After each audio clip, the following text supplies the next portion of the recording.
दोस्तों मैं आपके फेवरेट स्टॉक के बारे में डिटेल में डिस्कशन करूंगा। तो एक एक करके आते हैं। सबसे पहले डिक्सन, आपका फेवरेट।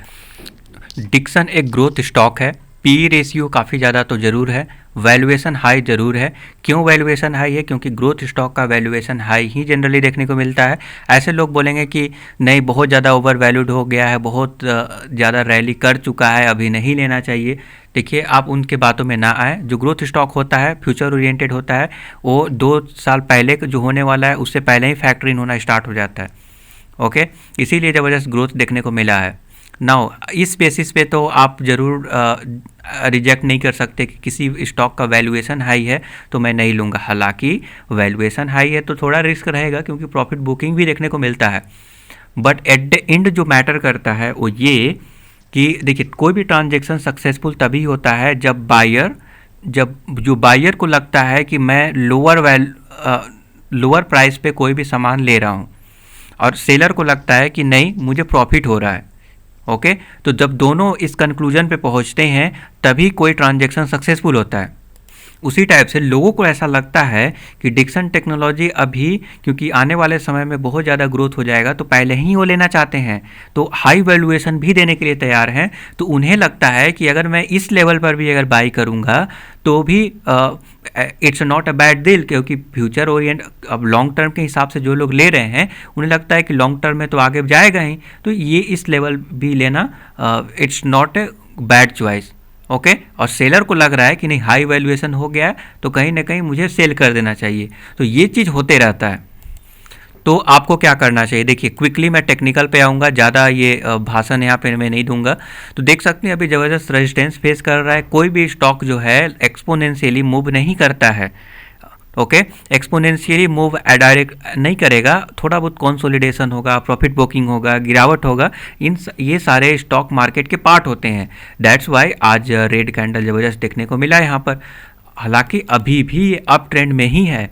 दोनों टारगेट, जो भी मैं आपको टारगेट दिया था, हिट होने के बाद भी मैं आपको बोला था कि अभी आप बने रहें, प्रॉफिट बुक ना करें, और अभी भी मैं यही बोल रहा हूँ कि बने रहें। प्रॉफिट बुक करने का टाइम नहीं है डिक्सन टेक्नोलॉजी में, अभी और भी ऊपर जाने की पॉसिबिलिटीज़ है। कहाँ तक जाएगा?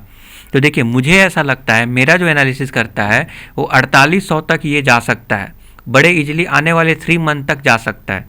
मैं इंट्राडे के बारे में ज़्यादा बात नहीं करता हूँ, मैं स्विंग और मोमेंटम के बारे में बात करता हूँ। तो आने वाले समय में 4800 के आसपास इजीली जा सकता है। और जिस टाइप से इस प्राइस रेंज पे 3900 और 4000 के आसपास में जो कंसोलिडेशन दिखाया, कहीं ना कहीं ये अपने प्राइस पॉइंट को जस्टिफाई भी कर रहा है। तो ज़्यादा गिरावट होने की पॉसिबिलिटीज़ मुझे नहीं नज़र आ रहा है यहाँ पर। आप बोलेंगे कि क्यों नहीं, मैं बोल रहा हूँ कि 20,000 दोबारा से जाएगा, एमआरएफ को टक्कर देगा, 10,000 जाएगा, डबल होने वाला है। तो देखिए, रियलिटी को हमेशा ध्यान में रखिए। आपके सोचने से नहीं होगा, केवल आपके सोचने से नहीं होगा। सारे लोग अगर सोचेंगे, सारे लोगों को लगने लगेगा कि नहीं, इसका प्राइस जो है एक शेयर का 20,000 होना चाहिए, तब 20,000 होगा। और ये आपके हाथ में तो है नहीं। ओके, आपके हाथ में तो ये सारा कुछ है नहीं। तो आप पहले से ही पॉजिटिव थॉट अगर लेकर रखेंगे, ये सोचकर कि मैं पॉजिटिविटी को पॉजिटिव सोच लेकर रख रहा हूँ, मैं वो सोच रहा हूँ 20,000 जाएगा और उसके हिसाब से बाई कर रहा हूँ, तो ये थोड़ा अनरियलिस्टिक है। थोड़ा रियलिस्टिक सोच के हिसाब से चलिए, क्योंकि आपके कंट्रोल में ये सारे प्राइस पॉइंट नहीं होते हैं। ओके, तो मुझे लगता है कि आपको यहाँ पे अभी भी बने रहना चाहिए। अभी भी अप ट्रेंड की ओर ही इशारा कर रहा है। ये रेजिस्टेंस जो फेस कर रहा है वो मुझे लगता है कि रिजेक्शन 1-2 बार और भी हो। ओके, तो आप नज़र रखेंगे 4430 के आसपास। 4430 को ज़बरदस्त तरीक़ा से ब्रेक करेगा तो अप साइड रैली अगेन दिखा सकता है। अगला ज़बरदस्त स्टॉक इंडिया मार्ट इंटरमेश। मैं आपको बताऊं, कई सारे लोग फंस गए हैं। 30% की गिरावट जारी है। इंडिया मार्ट में ज़बरदस्त गिरावट हुआ है दोस्तों, और आप लोग परेशान होंगे। तो चलिए डिटेल में डिस्कशन करते हैं कि क्या आप बाई ऑन डिप कर सकते हैं। दोस्तों, एक चीज़ मैं बता देना चाहता हूं कि इस लेवल पर भी बाई करेंगे बाई ऑन डिप तो it's not a bad choice. अभी भी समय है, बाई ऑन डिप कर सकते हैं। बट अगर आप टेक्निकल की मदद से, जब रिवर्सल स्टार्ट होता है तब अगर आप बाई ऑन डिप, तब अगर आप एंट्री लेते हैं तो दैट्स अ गुड थिंग, और उसमें जो नुकसान होता है वो बहुत कम से कम होता है। तो वो थोड़ा सेफ जोन होकर आप सेफ जोन में जब जब ट्रेंड चेंज होगा तब अगर बाई करेंगे तो मेरे अनुसार वो बेस्ट होगा। अब देखिए बॉटम किसी को भी नहीं पता है, अपवर्ड टॉप और बॉटम किसी को भी नहीं पता है। अगर बॉटम अगर पता नहीं है आपको तो आप जो है इस लेवल पे अगर बाई कर रहे हैं ये सोचकर कि यही बॉटम है, और कल के डेट में क्योंकि 30% गिर गया है तो क्या आपको लगता है कि 5% और नहीं गिर सकता है? तो कुछ भी हो सकता है ना। तो बेटर यही है कि ट्रेंड रिवर्सल का वेट कीजिए। ट्रेंड रिवर्सल में प्रॉब्लम क्या है कि आप एकदम से बॉटम में बाई नहीं करते हैं, एक दो ग्रीन कैंडल बनने के बाद बाई करते हैं, तो थोड़ा बहुत तो उतना चलता है। ओके, रिस्क फ्री इन्वेस्टमेंट माना जाएगा अगर टेक्निकल वगैरह मोस्ट ऑफ द टेक्निकल आपके पक्ष में यहाँ पे ट्रेंड रिवर्सन के इंडिकेशन देंगे। तो कल अगर ग्रीन कैंडल अगर बनता है तो मुझे लगता है कि ट्रेंड रिवर्सन का इंडिकेशन यहाँ पे मिल जाएगा। ओके, तो कल देखते हैं, कल मतलब जब मार्केट खुलेगा तब के बारे में बात कर रहा हूँ। तो ये रहा इंडिया मार्ट के बारे में। ओके, तो ज़्यादा चुल मचा हुआ है तो 30% का discount is not a bad choice, अभी भी बाई कर सकते हैं। इंडिया मार्ट में ज़बरदस्त इनसाइडर ट्रेडिंग देखने को मिला है, हालांकि ये भी ग्रोथ स्टॉक है, बट इनसाइडर ट्रेडिंग और जो भी ये सारे निगेटिव न्यूज आए और लोगों का एक्सपेक्टेशन को भी बीट नहीं किया, क्योंकि जिस तरह से रैली दिखाया था तो लोगों ने ये सोचकर लिया था कि ये जो है समथिंग सपोज एक लेवल सेट किया था, सो कॉल्ड जो मार्केट के मार्केट का जो एक्सपेक्टेशन होता है वो कहीं ना कहीं बीट नहीं किया और ज़बरदस्त रैली दिखा दिया, इसीलिए मार्केट उसको करेक्ट करके सही वैल्यूएशन पे ला रहा है। तो देखिए वैल्यूएशन ज़्यादा होने पे ये रिस्क तो होता ही है, उसके जैसा ही रिजल्ट दिखाना चाहिए जैसा मार्केट का एक्सपेक्टेशन है, अदरवाइज यही देखने को मिलेगा। इनसाइडर ट्रेडिंग ये सारे रीजन है। तो इंडिया मार्ट में आप थोड़ा बाई ऑन डीप इस लेवल पे ना करें, थोड़ा रिवर्सल ट्रेंड होने का वेट करें, that will be the good choice, ये रिस्क फ्री माना जाएगा। ताकि ज़्यादा चुल मचा हुआ है तो 30% के डिस्काउंट पे लेना it's not a bad choice. और मैं एक चीज़ बता दूं, जो ऊपर के लेवल पे फंसे हुए हैं उनको अभी भी होल्ड करना चाहिए, क्योंकि इतना ऑलमोस्ट बॉटम के आप बोल सकते हैं कि ऑलमोस्ट बॉटम हो गया है। इस लेवल पे तो सेल का रिकमेंडेशन मैं नहीं दूंगा। ओके, क्विकली दीपक नाइट्राइट क्यों गिर रहा है भाई, चलिए देखते हैं, डिटेल में समझते हैं। दोस्तों दीपक नाइट्राइट एक ज़बरदस्त कंसोलिडेशन में ये जा चुका है। अगर 5 ईयर का रिटर्न अगर मैं बताऊंगा तो ये 2000 से भी ज़्यादा का रिटर्न ये दे चुका है, ज़बरदस्त ग्रोथ ऑलरेडी दिखा चुका है और फ्यूचर में भी अच्छा ग्रोथ पोटेंशियल मुझे नज़र आता है। अभी इसका पी रेशियो 30 के करीब चल रहा है, जो कि कहीं ना कहीं मुझे लगता है कि रीजनेबल वैल्यूएशन पे चल रहा है। वैल्यूएशन काफ़ी महंगा नहीं है, अच्छा खासा वैल्यूएशन है, मीन्स ठीक ठाक है। इस वैल्यूएशन पे आप बाई करेंगे तो सही है। 1700 का लेवल पे ध्यान रखिएगा, 1700 के लेवल को तोड़ना थोड़ा डिफ़िकल्ट होता है, डिफ़िकल्ट होगा यहाँ पे। 1700 का लेवल अगर तोड़ेगा तो डाउनवर्ड में भी दिखा सकता है, बट कहीं ना कहीं ये जो कंसोलिडेशन दिख रहा है आप इस लेवल पर भी बाइंग का अपॉर्चुनिटी ढूंढ सकते हैं।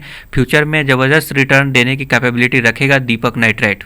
ये भी PLI स्कीम के तहत इंडिया में ज़बरदस्त बेनिफिशियरी है इंडियन गवर्नमेंट के द्वारा भी, तो ये भी बेहतरीन स्टॉक है, आप इस पर नज़र बनाए रखें। कोई भी स्टॉक एक्सपोनेंशियली ग्रो नहीं करता है, ऐसे कंसोलिडेशन और गिरावट ये सारे स्टॉक मार्केट के पार्ट होते हैं। तो अभी यहाँ पे बने रहें, होल्ड करके रखें। 1700 के लेवल पे और भी बाई करना चाहते हैं तो बाई कर सकते हैं, वहाँ पे टच करके में भी अप ट्रेंड ऊपर जाने लगे। हालांकि मोस्ट ऑफ द टेक्निकल अभी भी डाउन ट्रेंड की ओर ही इशारा करते हैं। कब रिवर्सल स्टार्ट होगा I will try to let you know. Okay, quickly अगला स्टॉक हम देखते हैं वैभव ग्लोबल। क्यों वैभव ग्लोबल में 20% का गिरावट टॉप से चल गया?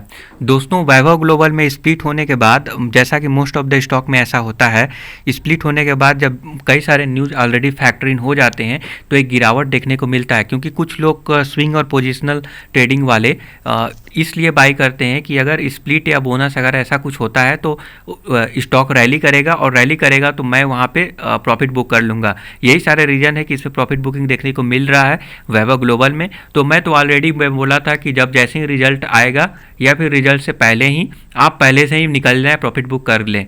मैं तो पहले ही मैं बोल दिया था। फिर भी जो नए लोग हैं जो फंस चुके हैं उनको क्या करना चाहिए? तो देखिए अभी जो टॉप से लेकर बॉटम तक अभी जो 20% 19-20% का जो गिरावट यहाँ पे है, इस गिरावट में तो आपको नहीं निकालना चाहिए। ये स्टॉक ख़राब नहीं है, बेहतरीन स्टॉक है, फ्यूचर अच्छा ग्रोथ कर रहा है। तो मुझे लगता है पी रेशियो 50 के आसपास तो ज़रूर चल रहा है, थोड़ा वैल्यूएशन तो हाई ज़रूर है, और अभी डाउन ट्रेंड भी है। टेक्निकल ये भी बोल रहा है कि और नीचे जा सकता है। कहीं से भी रिवर्सल का कोई सिग्नल मुझे अभी नहीं मिला है, तो अभी यहाँ पे सेल ना करें, मेरा ऐसा रिकमेंडेशन रहेगा। और अगर बाई ऑन डिप करने का भी ये बेस्ट मौका नहीं है, ट्रेंड रिवर्सल होगा तो आप बाई ऑन डिप भी यहाँ पे कर सकते हैं। आने वाले 1-2 क्वार्टर में आपको यहाँ पे आप जो फंसे हुए हैं निकल सकते हैं। तो यहाँ पे लॉस में अच्छा खासा लॉस में आप लॉस बुक ना करें, बहुत ज़्यादा यहाँ पे देख सकते हैं डाउन ट्रेंड देखने को मिल गया। तो ये रहा हमारा सारे स्टॉक। फिर भी अगर कोई भी क्वेरी है तो आप बताइए, कमेंट कीजिए, डिटेल में बताऊंगा। टेलीग्राम पे कुछ मैं अपडेट करते रहता हूँ, टोटली फ्री, एब्सोल्युटली फ्री है, कोई पैसे चार्ज नहीं किए जाते हैं। तो आप वहाँ पर भी जुड़कर आप वहाँ पे फ़ायदा उठा सकते हैं। मेरा मकसद है कि आपको ज़्यादा से ज़्यादा प्रॉफिट हो और बेस्ट गाइडेंस दूँ। आप लॉन्ग टर्म वाले इन्वेस्टर हो, ज़्यादा ट्रैक नहीं करते हो, लॉन्ग टर्म का लॉन्ग टर्म भी होगा और आप मैक्सिमम एडवांटेज ले सकते हैं। फंडामेंटली स्ट्रॉन्ग स्टॉक में आपको एंट्री दिलवाता हूँ और स्विंग ट्रेडिंग आपको बताता हूँ। तो बेस्ट चैनल है। Thank you for subscribing the YouTube channel. Have a nice day.